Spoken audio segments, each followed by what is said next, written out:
Hey guys, it's Larry from Larry Talks, and it is time to talk about the marquee game of the Las Vegas NRL round. That's right, I'm talking about the Cowboys versus the Newcastle. I'm only kidding. Let's talk about the Canterbury Bankstown Bulldogs versus the St. George Illawarra Dragons. Two passionate fan bases, two clubs with a rich NRL history, two clubs with demanding fan bases that will be wanting results in 2026. I think this is going to be a really compelling, interesting, and competitive rugby league game. And I think it's a danger game for the Bulldogs. We'll get into it in just a moment. We are on the road to 2,000 subscribers. Thank you once again to the two competition winners and all the competitors in the NRL jersey giveaway competition we ran on Instagram. I've announced the two winners over there. So we will be doing another giveaway once we hit 2,000 subscribers on YouTube. So if you do want to get involved, make sure you're following us on Instagram, subscribe to Larry Talks, and you'll be in the running to potentially win the next NRL giveaway that we do. But without any further ado, let's talk Bulldogs and Dragons. Okay, so both sides are going in with fairly strong sides. I think this is a danger game for the Bulldogs, but let's first talk about the lineups and the key players for both teams. Bulldogs, really full strength. The key ones here are the halves will be Lachlan Galvin and Matt Burton. Matt Burton is fit. His hamstring is good to go. He's too busy hitting the ball into the roof of the Allegiant Stadium. So, it was at the Raiders training ground, wasn't it? But nonetheless. That'll be the status quo. Leo Thompson out injured. So Sam Hughes comes into the starting lineup for the Canterbury Bankstown Bulldogs. Sam Hughes has been there before, so he'll do a job. And then you've got Bronson Cherry, Stephen Crichton, Jacob Kiraz in the back line. Marcelo Montoya returns from injury, which is a positive. And then on the bench, Kurt Mans, Satili Topanua, Harry Hayes, Josh Curran, Sean O'Sullivan, and Jack Turpin. For the Dragons, you've got Clint Gutherson, who I think was really impressive in the trials. Carl Flanagan, Daniel Atkinson. That's the big one for the Dragons. Makes his Dragons debut, and there will be a lot of eyeballs on him, a lot of expectation on the number 7 to improve the Dragons' results in 2026. Damien Cook, it's a good spine for the Dragons. Toby Couchman, Luciano Leilua, Jaden Sewer, Hamish Stewart, you already know. On this, I think it's a danger game for the Bulldogs. I've said that a few times. And I'm going to say that because I think we look at the Dragons' result in the Charity Shield and people say, well, the Dragons just lost to a basically reserve second string side South Sydney Rabbitohs team against what was a near full strength Dragons team. I'm not going to read too much into that performance for the Dragons. Yes, you can talk about a lack of professionalism. You can talk about a lack of intrinsic motivation just to be professional and perform for your fans, perform for the shirt that you are in. And all jokes aside, while I love to banter the St. George Illawarra Dragon fan base, it is a passionate fan base, and it is a jersey that deserves respect. They are one of the most prestigious NRL jerseys and teams in the NRL competition. I will never take anything away for the St. George Illawarra Dragons in that regard. However, I think it will be competitive. I look at the Dragons, and the thing I do like about them is there's really good strike. I like the backline. Clint Gutherson, you got Valentine Holmes, you got Moses Sully.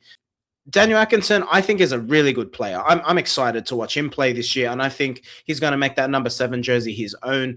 Damien Cook, it's a really, really strong spine. Forward pack is where the question marks are for me with the St. George Illawarra Dragons. I don't see enough threat there. I think they've got good young forwards, but I don't think they're experienced enough to necessarily go toe-to-toe with most NRL sides. And I think that this is where the Dragons are going to come undone this NRL season, and that will be the biggest challenge to the Dragons.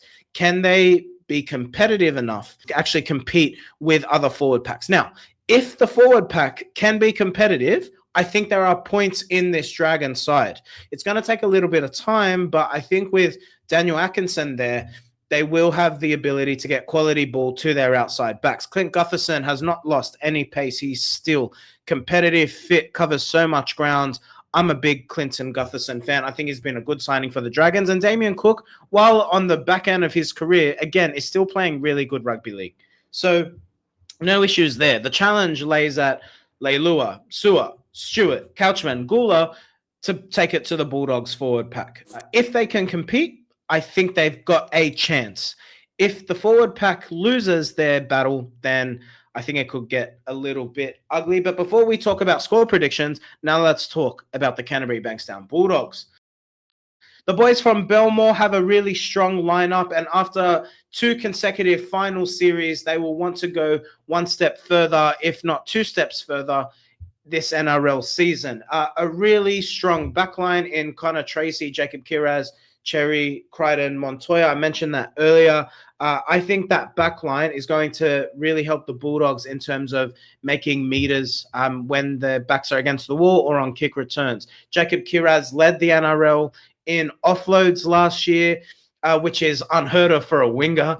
But nonetheless, Jacob Kiraz, very talented. He'll want to push for a State of Origin berth in 2026. Forward pack, Leo Thompson's a big loss. I think he was a signing that was going to evolve the Bulldogs forward pack because he brings much needed size. With that size not available, I think the forward pack is more or less the same as last year. It's still a good team. Samuel Hughes is he's a toiler. He's not someone who's necessarily going to bring large impact. And Max King is what I would say a more premier version of what Sam Hughes has to offer. I think Max King has the capability of introducing some second phase play into his game. We saw an element of that last year, and he'll want to continue to evolve that. All the reports coming out of Belmore is Max King has had an unreal offseason, so he'll be looking to improve after making his State of Origin debut last year. Bulldogs, really strong strike on the edges with Viliami Kikau and Jacob Preston in the back row, and man, the bench. I love the impact that Satili Topanoa brings. I think suspension and injury staying away, I think he could have a massive 2026. He is such a good impact player. When he comes on, the Bulldogs' energy levels just go to another atmosphere. And hit my microphone, getting excited there. And Harry Hayes is one of the most improved forwards. He's young, he's exciting. Again, another forward who is looking to introduce second phase play into his game. Good leg speed, good size. I like what I see out of Harry Hayes. Josh Curran, more of a smaller forward, so more mobile, but will allow the Bulldogs to suffocate and bring that high-intensity defense to the St. George Illawarra Dragons. If the NRL trials were anything to go by, I think the Bulldogs could be leading in penalties conceded in 2026. That high-speed defensive line will be looking to suffocate the St. George Illawarra Dragons attack. I think this is going to be a really competitive game. I think the Dragons are going to be up for it. They're in Vegas, and there's a lot of eyeballs on them. I think with Daniel Atkinson, they will improve the attack. I'm not going to be too critical of Kyle Flanagan because I think the abuse of him over the last few years has been egregious. In saying that, I don't think he is up to NRL standard. And I think that is still something that will hamper the St. George Illawarra Dragons. In terms of the forward pack, I've mentioned it before. I think the Bulldogs have too much strike for the St. George Illawarra Dragons. I think the Dragons will be a much improved performance. I think the game will be really competitive up until about the 55, 60-minute mark. And then I think we're going to see a plethora of points from the Bulldogs. Lots of eyeballs will naturally be on the halves. If the Bulldogs don't score a lot of points this game, or they don't look like they're being able to break the Dragons' defense, there's going to be big questions being asked of Matt Burton and Lachlan Galvin, because we're almost continuing the story that was halfway written through last year. I don't think the book is yet closed on the halves conundrum for the Bulldogs. There will be a lot still to be said. Score predictions for this game and key players. If the Dragons are to win, I think it's on the back of Daniel Atkinson. I think he's the key player. He's the one who needs to improve the Dragons' ability to score points. They lost more games than any other NRL side by 6 points or less last season. Daniel Atkinson is the key to improving that. For the Bulldogs, it's simply about if they perform anywhere near their potential, I think they win this game. I don't think the halves need to be at their best.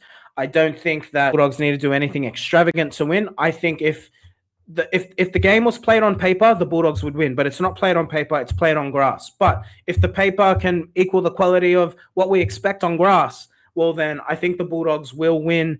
I'm going to say the key player for the Bulldogs in this one, I think Viliami Kikau is actually going to be a danger man. I think he is going to be the one who's going to have a really good game here. Always a close encounter between the Dragons and the Bulldogs. Bulldogs winning twice against the Dragons last year. I'm going to say Bulldogs by 20. Close, but I think the Bulldogs are going to run away with it in the final 15 minutes or so and take the Dragons to the sword, tear the Dragons a new fire hole to breathe out of or to do something else. There you have it. There's my preview. We will be live at 5:30 in the morning or whatever time it'll be right after the Bulldogs-Dragons game to react to the performance. So make sure you are subscribed. Turn on the notification bell for that. I'll be putting that stream up shortly. And enjoy your rugby league. That's all from me for today. Good luck to your team if they're playing this weekend. Otherwise, we got a full round of round one games coming next week. But that's all from me. Get out of here.